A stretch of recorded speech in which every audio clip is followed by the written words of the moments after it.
Okay, this is our second part of our rules. So we did the multiplication and division rules. Now we're going to look at our power rules.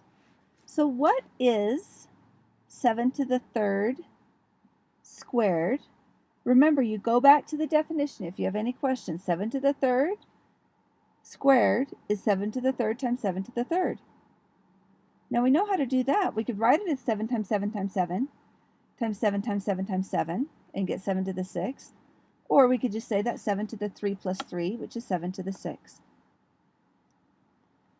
Okay, so what is 7x squared? That's 7x times 7x, which is 7 times 7 times x, which is 7 squared times x squared. Now, yes, you can write that as 49x squared, but I want to keep it as 7 squared just so we can see what's happening.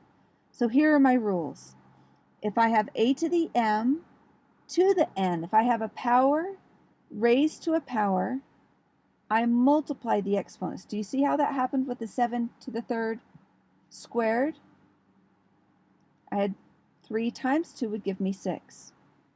Now if I have a times b and they're both to the power m, then I'll give everything inside those parentheses the m. Now a plus b to the m, you cannot distribute that exponent, just if they're being multiplied.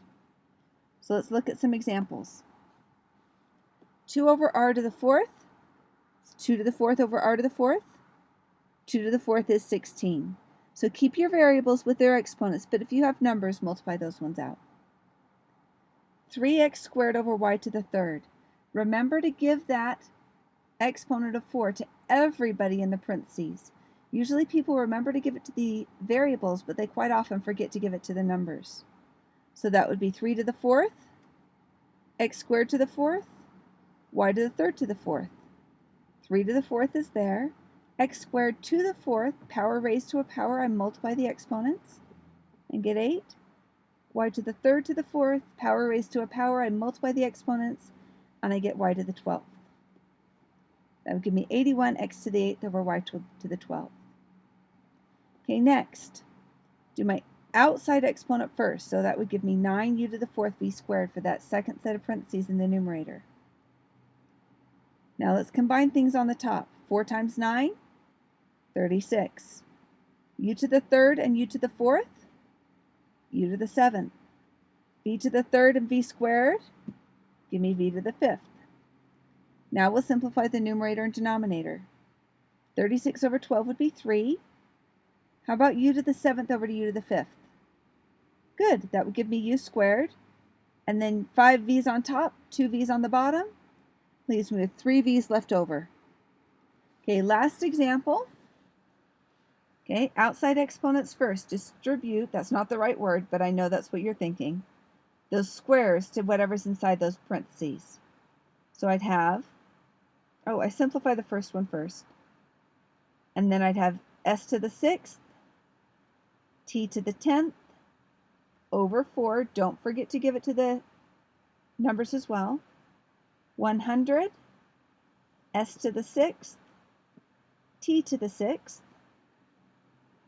and now we'll combine those ones. 25, s to the 6th and s to the 6th would give me s to the 12th, t to the 10th and t to the 16th would give me, or t to the 6th would give me t to the 16th.